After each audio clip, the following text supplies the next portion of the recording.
welcome to the CORY Morgan Show. We're creeping up on Christmas now. I don't know if I think you can kind of see it through the windows behind me. It looks like winter's returning with a vengeance. It's supposed to get pretty harsh way out there on the prairies, and we're getting a little bit of it over here in the foothills. I despise this season, but there's no avoiding it. What are we going to do? Maybe when we separate, we promote enough climate change, we'll warm things up, and Alberta can have a tropical winter. Till then, we just have to suck it up and endure it. All right, let's see what we've got coming up. Lise Merle is going to be coming on in a little while. She's the author of the best-selling children's book, Buck the Rainbow Unicorn. If you wonder why the hell I'm interviewing a children's book author, well, actually, Lise does work with Rebel Media as well, and it is a great children's book, but it's got some, messaging in it that I guess you would call atypical, considered what's supposed to be politically correct these days and whatnot. So we'll have a good conversation with her. The show is live. Make sure to get those comments, questions in there. And I see them all. I don't necessarily read them all out. Discuss things with each other. Keeps things lively. Just keep things somewhat civil.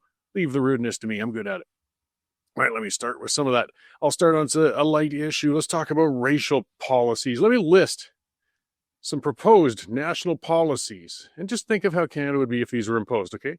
So imagine if we abolished the Indian Act and removed special legal status for Indigenous people, and then terminated existing treaties and transferred federal responsibility for Indigenous affairs to provinces.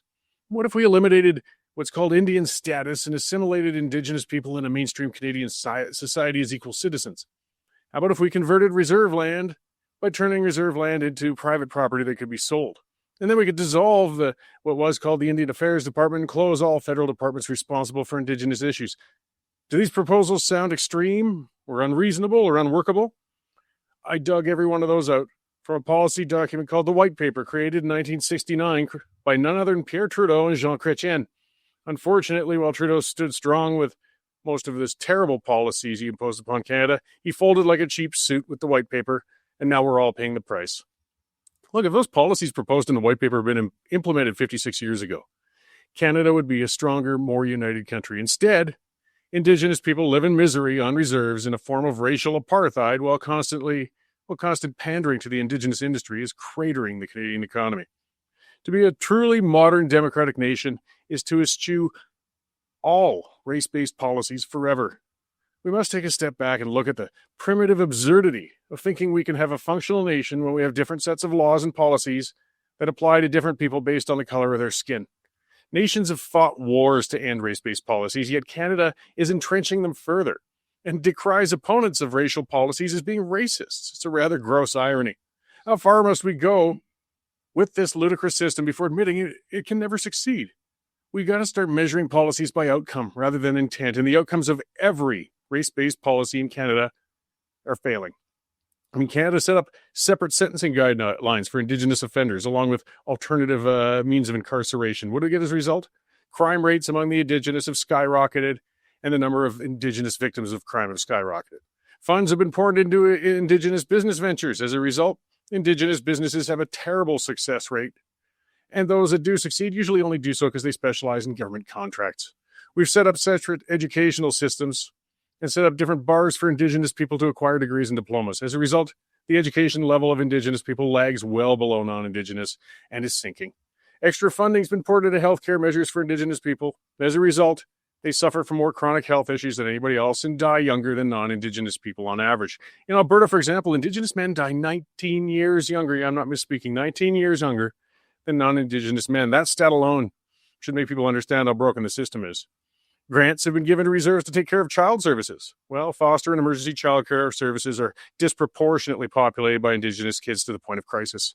Countless programs in both the public and private sectors have been formed to offer preferential hiring to Indigenous people. Despite this, they're among the most chronically unemployed people in Canada. There just aren't enough government jobs to really cut into that number. Due to there being no written language for Indigenous people, the courts have enshrined oral history as being credible when it is anything but. This has led to some of the insane rulings on land claims and fostered the Kamloops residential school child burial hoax that led to the burning and vandalism of over 100 churches. Canada is now fast becoming a total economic basket case, as the eastern manufacturing industries are collapsing if they don't get massive subsidies, and the resource-based industries that used to pay all those subsidies for them are hamstrung by false veto authority held by Indigenous bands. The nation is becoming an investment pariah, while British Columbia is castrating its real estate industry through potentially violating property rights with land settlements offered to Indigenous bands. In short, nobody's winning. Indigenous people are being held back and infantilized with Canada's race-based system. It's taken great people and led them into a socioeconomic catastrophe of dependency and dysfunction. Meanwhile, those who have to pay all the bills are running out of ways to make money to do it.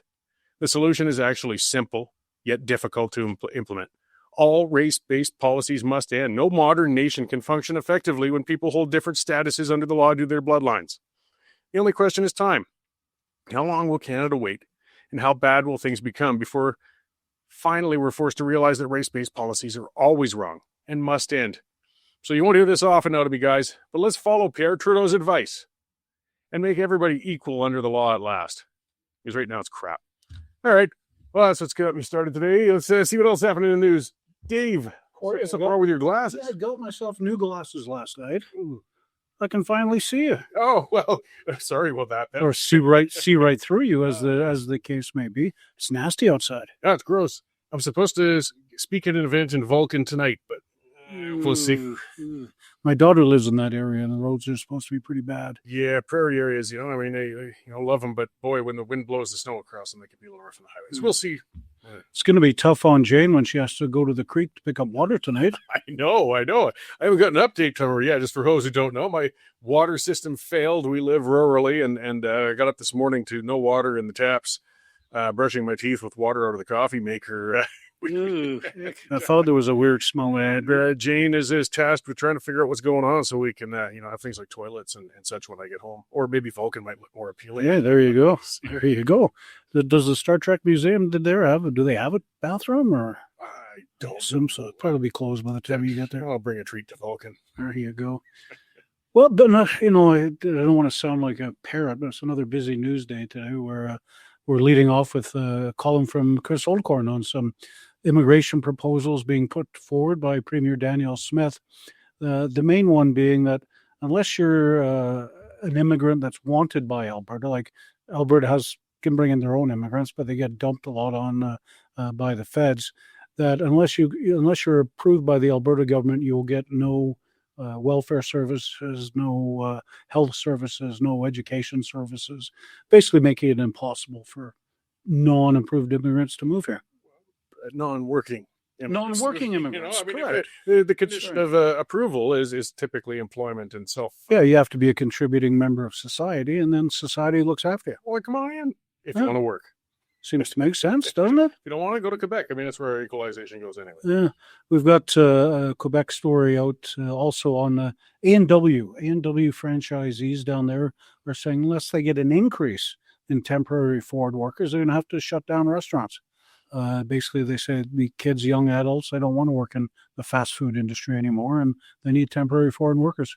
I don't know how much it comes to the policy or what's best or worst, but I know from owning a pub and restaurant, the next generation does not want to work in the kitchens yet at the same time, people don't want to reach into their wallets and pay for the living wage it would take to drag people out there. So I think some people have to reevaluate what you want. I mean, you sure A&W could hire all Canadian. Some people are screaming, well, just let them hire Canadian. Okay, if you're ready to pay $10 for that little cheeseburger, yep, that's the route to go. So it's interesting. Just to remind people, there's cause and effect. If you cut the TFWs, some prices are going to go up. That's right. This may come as a shock to you, Corey, but we've got a story about corruption in Quebec. Oh, no. Yeah, no, it's shocking. And involving the newly appointed leader of the Quebec Liberal Party, Pablo Rodriguez. Used to be a member of the Trudeau cabinet and stepped down to run for the job and win just 6 months ago. But the party's been embroiled in a corruption scandal that saw basically members paid to vote, which is somewhat illegal. So he is apparently stepping down this afternoon. We've got a story on Kelowna MLA Gavin Dew. He was sort of thought that he might take a run at the BC Conservative leadership, vacated by John Rustad, but he says that would take him away from his family too much, so he is not going to run.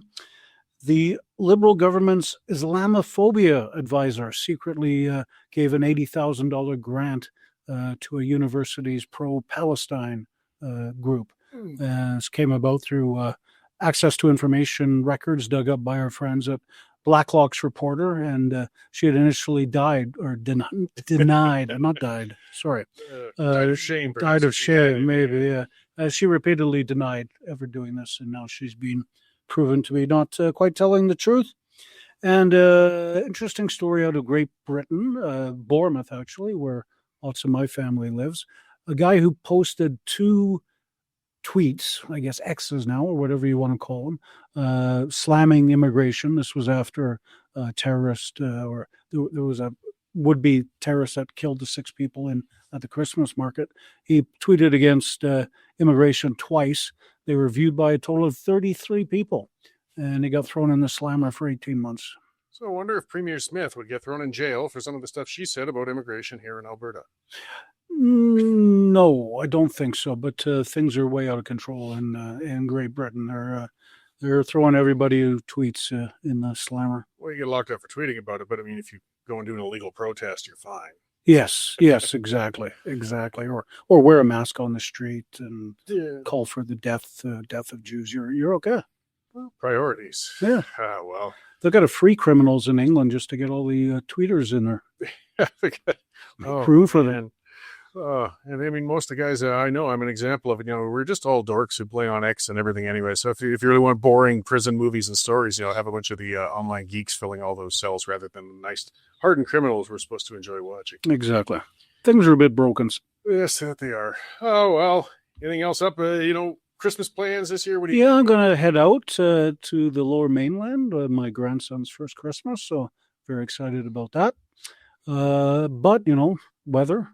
Floods, getting through the Coca-Cola, getting through Highway 1 through Hope to the Lower Mainland could be a bit of a difficulty. So you're going to drive it. Well, I need a vehicle to get all my Christmas presents back. All right, because I wouldn't. I'm anticipating a great haul. Grandchild. Yeah, but I need room to bring all my presents back. Oh well, yeah. No. My mom likes to, load me down with things like toilet paper for the year, that sort of stuff. Important stuff. I'm learning about the absence of proper sanitary facilities today. There you go. Yeah, you've been sort of living in the washroom here at the Western Standard. I had to make use of the public facility. I don't do that. I'll be in the woods tonight. Oh, you and the bears. Yes. All right. Well, thank you very much for the updates. And I offered more updates than you needed, but that's the nature of this show. Thanks, Corey. I'll see you after the show. All right. That is our news editor, Dave Naylor, and yes, covering lots of stuff, the good, bad, and then I mentioned the ugly. But the reason we can do that, that's where I got to remind folks, is because you have subscribed. So be sure to get on there, westernstandard.news/subscription. You can get 50% off. I believe there's a special going on right now for Christmas. Check things out, deals on the Western Standard site. Get a gift of a subscription for somebody else. Or I see some people gifting us. Mavros Whistle, a commenter, fired $10 our way. Well, I really appreciate that. And saying the biggest race-based issue right now is the GLADU principles. Merry Christmas, Corey and WS. Thank you. It is a huge one. The GLADU principles are a gross violation of equality and justice. For those unfamiliar with that, I wrote on it recently, actually, on a different publication. But it was a ruling that came through that basically forces judges to take into account the race of the offender and to apply lighter sentences whenever possible to them, specifically indigenous ones, not anybody else. And again, you know what? If it worked and there were very few indigenous people going to jail, very few reoffending, I'd be all for it. I want what works. But it didn't work. Since those principles came in, crime rates have gone up. The incarceration rates for indigenous people have gone up. And we're talking 25 years since those things came about, or 30 years, I think. How long do we have to wait to admit, geez, maybe it doesn't friggin' work? I don't know. This is Canada. And we could be waiting a long time. I'm not going to hold my breath waiting for common sense. I'll turn way too purple. I'll just let the usual high blood pressure take care of that for me. So let's get on to something lighter, not so much lighter. This is great. I've been looking forward to this. I've been a guest on a show for her a couple of times, but I've never had her on our show. Lise Merle, a best-selling author of a children's book, Buck the Rainbow Unicorn. It's taken things by storm and right up there in the Amazon bestsellers. So let's bring Lisa in and chat about this. Moment, there you are. Hey, Merry Christmas, Lisa. Welcome to the show. Well, hello, my darling Cory Morgan, and Merry Christmas to you from a #1 Amazon best-selling author. I mean, I couldn't be more surprised if I tried. Couldn't be more surprised if I tried. You sort of teased on the book, but let's talk about it, Cory Morgan. Yeah. Well, absolutely. I mean, there are, many, many children's books out there. I mean, lots of people really dream of writing a children's book, and there's some great ones out there that just didn't quite break out of the pack necessarily and turn into number one on the Amazon list, for crying out loud. What is it that distinguishes Buck the Rainbow Unicorn from the other children's books? Well, Buck the Rainbow Unicorn is truly a tale and fable for our time at this moment in time. Because if we think about what our children have been exposed to, whether it be in public education, whether it be from public institutions, whether it be from the government of Canada, they have been told an egregious lie as it pertains to gender ideology. And this book confronts that in a way that is age appropriate for little ones, in a way that allows parents to have conversations with their children about these things, and in a way sort of takes things back for us, the common sense, rational, conservative parents who have just all acknowledged at the same time that this is not something that we are ever going to support as it pertains to our children. Yeah, I see from the live comments, good old Sheila Gunn Reed is in there watching and has kindly gifted us for Christmas there as well. Thank you, Sheila. And here to cheer on her best friend, the acclaimed LGBTQ2 SAI plus. She forgot the ampersand, so clearly Sheila is intolerant, but he's offering support. Either way, that is fantastic. And I did read it, and you've written it at a level where even I can take this in. It's a brilliant book. And despite there being, realistically, there's a little bit of I guess you could say a political undertone, but it's positive messaging. It's the kind of messaging we should have in children's books. It's saying, embrace who you are, be real, be realistic about it. Talk with your parents. Don't let peer pressure push you the wrong way. That's right. And just to really put a fine point on the fact that family is everything. Family is really everything, especially to conservatives. This is the foundation of our civilization. And to encourage parents to bring their children nearer, to have critical conversations with little ones when they're in a really formative part of their development. This book enables all of that. And I've been receiving the most incredible feedback on the book from parents who have been really negatively impacted by this in their lives. Their children have fallen victim to this really caustic, toxic, and damaging ideology. And those parents are hyping the book. Regular parents are hyping the book. Grandparents are sending the book.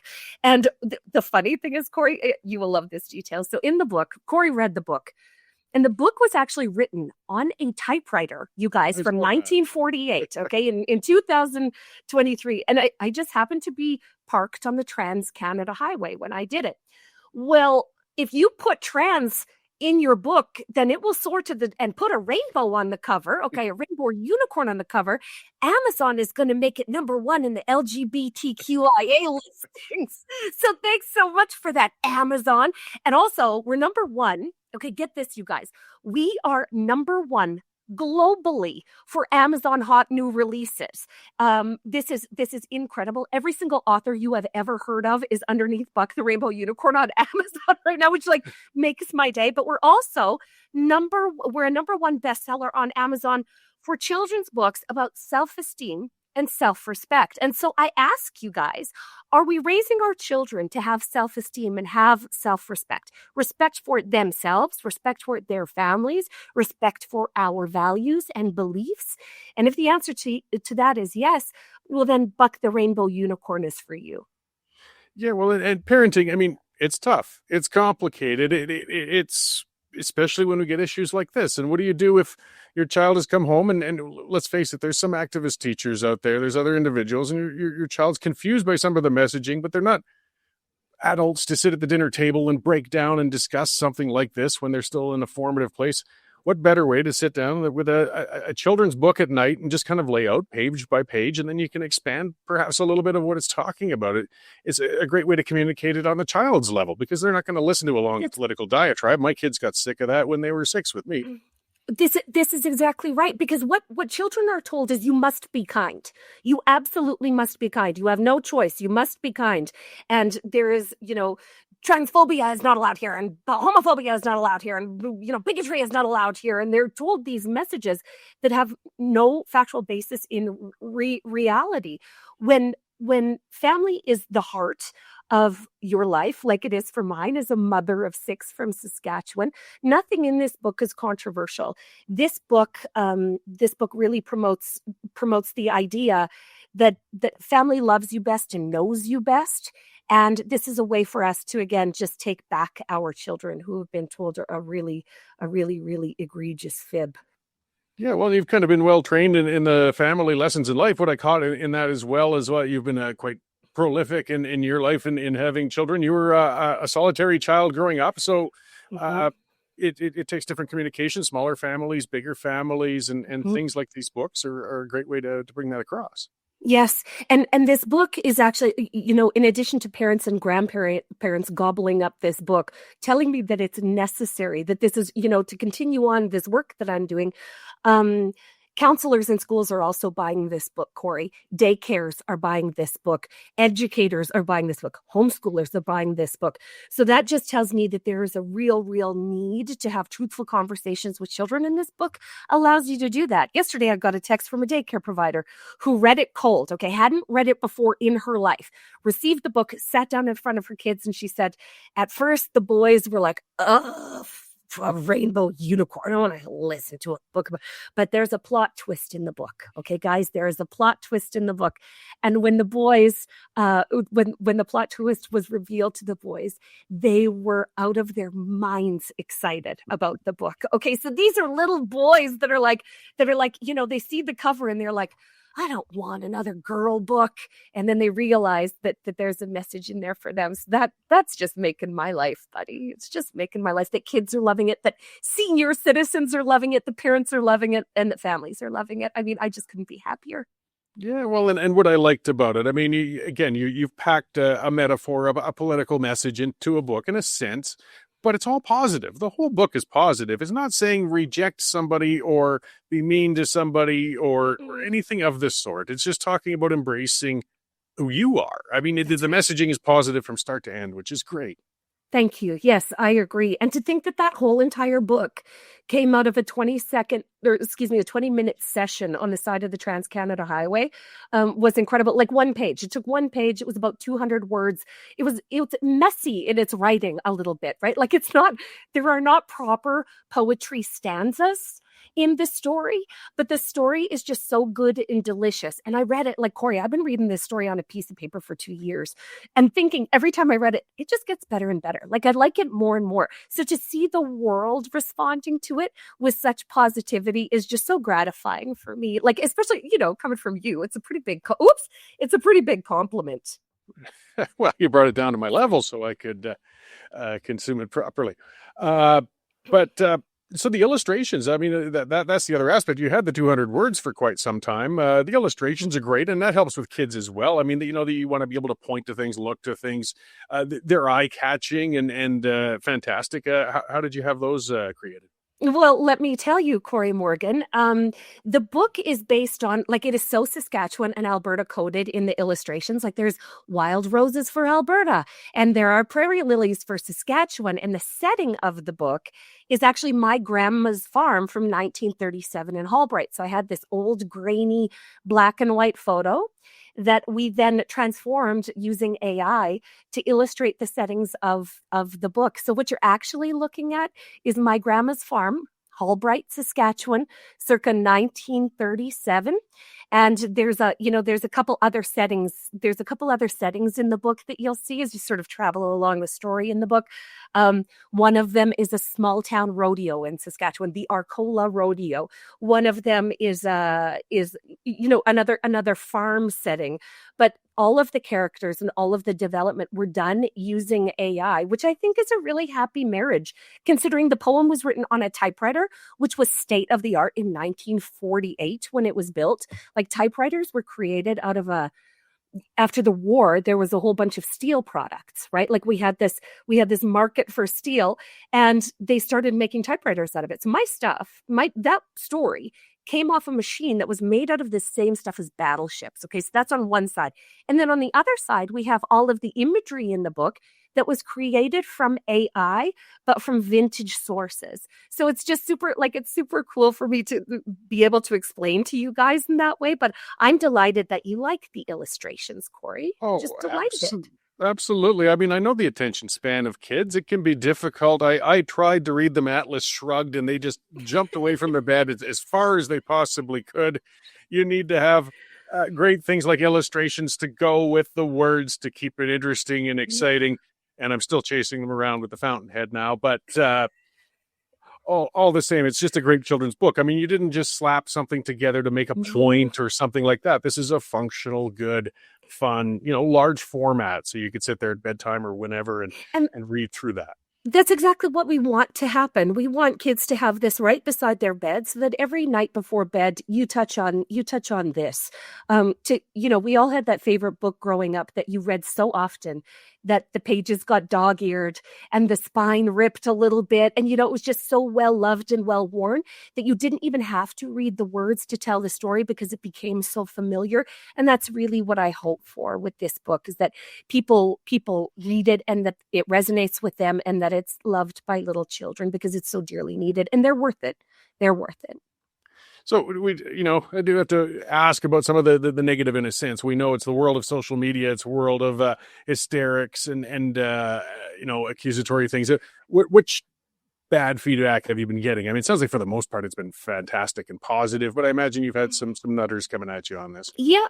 They're leaving, the worst of the worst are leaving poor Amazon reviews, calling it all of the predictable names. It's hateful, it's anti-2S, LGBTQIA, it's bigoted, it's all of the things. But the overwhelming majority of reviews are positive reviews from people just like you and I, who believe that children deserve to be told the truth and children deserve to be honored in this way. And so it's great. It's great for families. It's great for anybody that knows a little one. And I even had a guy reach out and tell me that he bought 10 to put in little free libraries. So we're actually like guerrilla marketing this into the atmosphere so that people just in the wild can experience this book too, because it is a really special story. Like, it is a really special story, and one that's really, really important for this moment in time. Absolutely. And it's fun. I mean, you can read through it. Part of it's just, it's engaging. It's not just rattle through it with the kid. Read it, see if they've got questions, chat back and forth, process it, or as you said, get dog-eared and apply it over time as well. Is that some kind of rainbow unicorn in your background I see back there? You're this guy? That is a rainbow unicorn. I got myself a special balloon to just celebrate a little bit that we have a hot hit on our hands. And I, as a literary icon, Cory Morgan, you can claim to have known me before I was a literary icon, but I thought that, spending $12 on a little piece of decoration wasn't outside the norm for this situation. Well, it complements everything fantastically. And I mean, Amazon, getting to the modern, from typewriter to AI to Amazon, I mean, the days are gone where you have to get in through the old publishing houses to manage to break through into the big bookstores and Chapters or Kohl's if we want to go way back. Yeah. This way you can really get to everybody fast, efficiently, at a good price. It's brilliant. So before I let you go, I mean, that's the main place to get a copy or 10, right? Yes. Amazon? Yes, Amazon. You can go to bucktherainbowunicorn.com. That's going to direct you straight to Amazon. It is on sale. Buck the Rainbow Unicorn right now is on sale on Amazon for $18. So for $18, you hit click buy, and Amazon immediately sets to printing the book and shipping it, and it will be at your house within 2 days in Canada. So they've made it so easy, and it's like talk about the German printing press. Like, this is the next level of the German printing press. What they're doing on the Amazon side is kind of spectacular in the way that we can get information to people, but it's super easy to buy. $18 delivered to your door, and a little one or little ones in your life will have a really, really great story to read. Yeah, well, I don't think Gutenberg envisioned this coming to an end eventually with publishing, but it's great to see real books too. That's the final thing I want to say. As a bookworm, a lover of them, yes, and fighting with the digital world, boy, get some paper books in some kids' hands, and maybe pass on some of that love of books that's being kind of lost by There- a lot these days.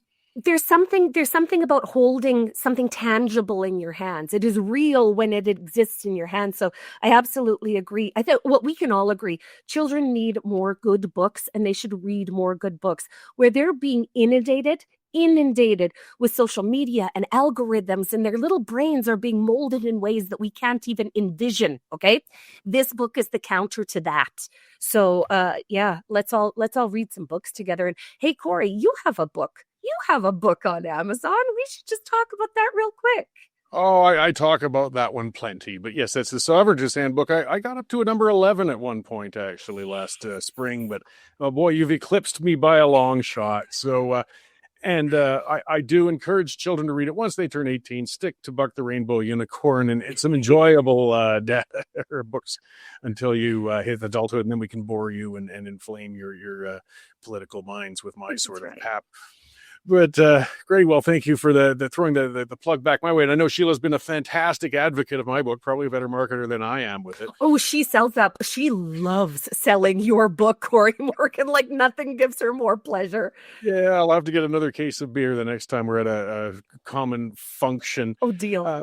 So thank you very much for writing the book, for coming on to talk about it. And good, you answered the other question. So folks, get out there. It's still there in time for Christmas. You can get one. Get it there, a stocking stuffer or wherever for a Christmas gift. No better time to get it. And see one of the commenters, Mavro, saying Buck the Sovereigntist might be the sequel to this coming up down the road. That might be our next collab. Cory Morgan is a children's book for little separatists. I kind of love this idea. Inspiration can come from anywhere. All right. Well, I'll let you go. I hope you guys survive that horrible weather. It sounds like it's coming out Saskatchewan's way for the next day or two. Meh, it's fine. We're used to it. We're made of tough stuff. And for everybody at the Western Standard and all Western Standard viewers, have a very, very Merry Christmas and wishing you health, wealth, and happiness in 2026. Well, thank you very much. And again, back at you guys at Rebel and everything. Our friendly competitors we're more than happy to collaborate with whenever possible. Yeah. All right. Well, thank you again, and we'll talk again soon. Thanks, kids. Thanks for having me. All right. So this one more time, guys, Lee Smurl. And yes, Buck the Rainbow Unicorn, very easy to find online. It's just taken off brilliantly. We need something positive now and then. And that's what this is positive. I'm here for the crabby negative. That's my job. Once in a while, let's break it up. The kids don't need my sour face for this sort of thing. But boy, a really good read. Get Buck the Rainbow Unicorn. Rainbow Unicorn, boy. Too many words coming up today. Rainbow Unicorn. Grab a copy, have some fun, and explore those messages with your kids. Because again, I like to think I was a decent parent, but as you can imagine, I'm not one of the great ones to talk to on that one-on-one kid level. I wasn't the great dad that way and things like that. Children's books really help. They help. So somebody who's better at communicating that way, and then you can read them together, get through those things, because they're getting mixed messaging. They're not just hearing from you. They're hearing from activists in schools, the teachers, the teachers' assistants, or maybe even other students who just have gotten mismessaging. And you want to correct that at home. That's the role of the home. That's part of the sad politics that's been going on. Teachers' unions, others that want to get between parents and their kids. They don't believe the parents should be communicating with the kids. That's part of the battle in Alberta. That's part of what's been going on with Premier Smith, with them saying, well, we can't force the schools to communicate issues that are going on with the children to their parents. Well, why the hell not? It's their parents. The family is paramount. The parents are the final authority. They must be. It's how we've evolved, not teachers' unions. And I can hear from people, not every parent is accepting. Not every parent, there's bad parents. I understand that. But the vast, vast majority of parents, vast majority, want what is best for their children. Nobody will want what is best for their children more than a parent. And there's nothing more abhorrent than seeing teachers' unions who are entrusted with the care of our children for so many hours a week, so many months a year. We entrust them to you.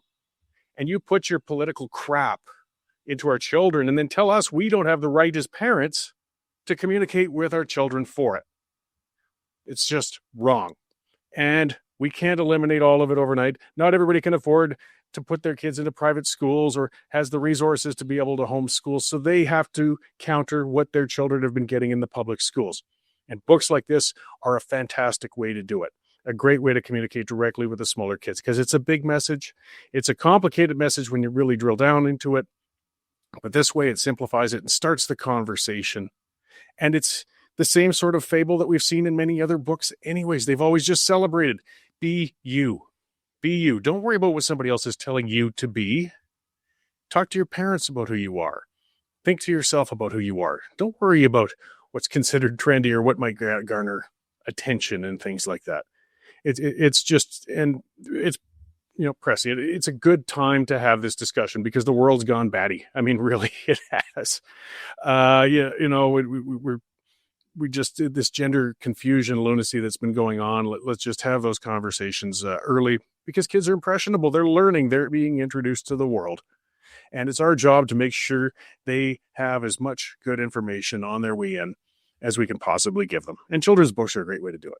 And as I said, I'm just a book geek. The kids who start with books like this, there's a much better chance they'll eventually get onto Atlas Shrugged and then the Sovereigntist Handbook when they get a little older. So this is a gateway drug into literacy. So get your kid addicted early with a copy of Buck the Rainbow Unicorn. All right, let's get back to some of the serious stuff. I have to. Going on into modern journalism, modern coverage of things. And it ties a little bit into what I was talking about before with race-based policies and things such as that. There's a gal I've met her a number of times at events. She's been doing great work down in Okotoks, which is a kind of a satellite community south of Calgary. And she's got an online, if you look it up, the Okotoks Observer. And she's just been as a citizen journalist. It's Angelica Ulanova. I'm probably mispronouncing it. I'm terrible with reading out those names, but look up Okotoks Observer. She's been doing FOIPs, Freedom of Information requests. And it turns out in Okotoks, this small bedroom community next to South Calgary that has nearly no Indigenous population, very, very few Indigenous people there. Though I've heard a rumor that the chief of the Siksika Reserve has a house there. I don't know. That's a separate issue. But she found that there's an Indigenous consultant that this small community is paying $115,000 a year for. Indigenous consultant. In a whole year for $115,000, this consultant was asked through FOIP. She found she defended the mayor against one crazy person who accused her of being a racist, apparently. She arranged a meeting between the town of Okotoks administration and his own grandparents and organized a teepee transfer ceremony. And there were no chiefs at the event or something. Just bizarre. But you see, you got to think of this. This is a small community of taxpayers with limited funds, $115,000 a year. That's a lot of money to any of us. I despise when I see people saying, oh, that's just peanuts or this or that when it comes to tax expenditures. No, it's our money. And it's all important to us. And when you think this is just one community in Canada out of thousands, when we want to talk about what I talked earlier about the Indigenous industry, here's an example of it. How many thousands of these consultants exist out there, sucking six-figure salaries out of taxpayers for stupid crap like this? This is just one of those drops in a giant bucket of drops in this broken system we have in Canada. And, you try to get rid of these, and guess what you're going to be called? You're going to be all of those other things. Either way, just check it out. If you live in the MD or County of Foothills, they changed names. This is another way wasting taxpayers' money. I live in the County of Foothills. Okotoks is a town in it. And if you're curious about what your council and mayor have been doing down there, check out the Okotoks Observer. She covers other things besides just the Indigenous stuff. But it just it put a point on, how bad and entrenched and the mess. Because I'm not exaggerating. I'm really not when I talk about race-based policy sinking the country, because it applies on so many levels in so many places we don't see. That's not even the federal spending. That's not even the provincial spending. It's not even big cities like Calgary spending. It's not high Indigenous cities like Battleford's or Winnipeg. It's Okotoks. And they're spending, and that guides the actions of that council. We are really messing ourselves up. Let's look at some of the other news that's been interesting. Skate Canada, you've probably heard about it. Dave mentioned it. So Skate Canada won't come to Alberta for events anymore. They're the ones who run figure skating events. And they won't come because Daniel Smith won't allow men to participate in girls' sports, won't allow men to wave their schwanzes about in change rooms, as has happened with swimmers in the States and other things, because we're supposed to look at men and pretend they're women. And Daniel Smith has said, no, we're not allowing that anymore. So they said, fine, we're not going to come to your province. You know what? Stay out then. This is happening all over the world. It's going the other way. Skate Canada is on the wrong side of history here. The pushback is finally coming. The Olympics are already talking, and they're saying no more of this. No more men pretending to be women to gain an athletic advantage in sports. It's sad that we had to ruin the athletic and sporting experience for so many women for so many years over this idiocy. At least the Olympics are getting there. Other sport organizations are getting there, but leave it to good old Canada to have Skate Canada still standing up and boycotting Alberta for it. This is nuts. It's stupid. Yeah, if you want to see a tweet I made about it and nuts and figure skating, you might want to have a look at that on X, but I won't bother going into that on here. Smith is really lighting things up, though, boy, as the year comes to a close here. On the independence front, of course, Bill 14 went through, and every push is showing there's going to be a referendum next year. There's no getting around it. It's not saying Smith supports a yes vote, but boy, it's clear her government wants that vote to happen, wants that campaign to happen. The petitioning is going to start soon. How it's going to end, I don't know. 6 months, 8 months of solid talking about what the advantages are to staying in Canada for Alberta, and it's got a difficult discussion for pro-Canadian people, pro-federalists. Might change a lot of minds before that vote comes. We'll see. But she's talking about other things. Immigration. This one is something else. Dave talked about that. So with new immigrants, if they aren't employed, if they don't qualify, we'll see. People are going to go wild over this. They won't qualify for a whole bunch of the services that are provided in Alberta. And some of the conversation was pretty straightforward. Say, pursue your permanent resident status. Pursue your citizenship. This is targeting I'll still use the term for now, Canadians of convenience, the ones that come just to milk things out and don't contribute. Because immigration, and I know some people argue with me on this on the conservative front, that's fine, but I do think it makes us stronger. It makes us much better. People bring skill sets, values, that's a harder one to determine, but there's some great values, and contribute and come into Alberta, whether from other countries, other parts of the country, wherever. But there's a whole lot that don't. There's a whole lot that bring a lot of cultural intolerant baggage. Let's, you get to know who populates our pro-Palestine protest, for example, aside from the blue-haired, locally grown hammerheads.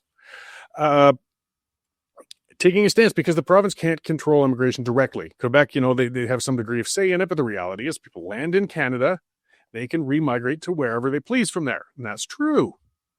But the province controls who gets access to which programs where. So if those programs aren't available for these Canadians of convenience in Alberta, I guess they'll settle somewhere else. That's fine, right? If it's a bad move on Alberta's part, then I guess it'll be to the benefit of Toronto and Montreal. Have at it, guys. But, the backlash is going to be something else. She's really poking into it with this because that's where we're going to talk about where allegedly it's going to be a right for people to show up and begin consuming the local services on what's happening here.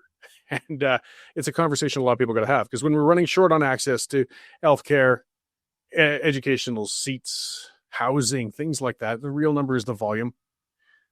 Well, then we got to find a way to reduce the demand. And I think she's found an interesting way to do it. And the other part is not that anybody should be able to vote in a referendum if they weren't permanent citizens, or at least actual citizens. Some of the people who would be difficult to determine if they're citizens or not are not going to be here anymore because they will move to where the social services are better. It really kind of helps Alberta along that way, too, if we're looking at an independence-minded sort of thing. I'll leave off on one more note. Keep watching our Jared Yeager. He's fantastic. He's our BC guy covering out in the West Coast there. Because, boy, speaking of conservatives shooting themselves in the feet, the gong show going on in the conservative movement in BC is just, it's a dark, dark comedy to watch. So the party of two, which they called One BC, is split into two MLAs anyways. And then, the BC Conservative Party has punted Rustad. They're going into a leadership race. It's just a hot mess, unfortunately, because BC really actually has some great conservatives in the interior BC in the north and in Vancouver, Lower Mainland. They used to put some great Reform Party MPs in from there. But as conservatives, boy, the only people we like fighting more than liberals are ourselves. hopefully BC can get it together, because it is a great province and they got a lot to offer if they could just get their affairs in order. So thank you all for tuning in. There's going to be kind of a Christmas special coming out next week. It'll be recorded, but it'll have some newer stuff on the regular schedule as we get through the holidays. Watch for the pipeline tonight. We're going to break down some more issues. And again, like, share, do all that good stuff with our channel so we can spread this great Western Standard word farther. And make sure to get Buck the Rainbow Unicorn while you're getting your subscription to the Western Standard. Thank you very much. Merry Christmas, and we'll see you on the next one.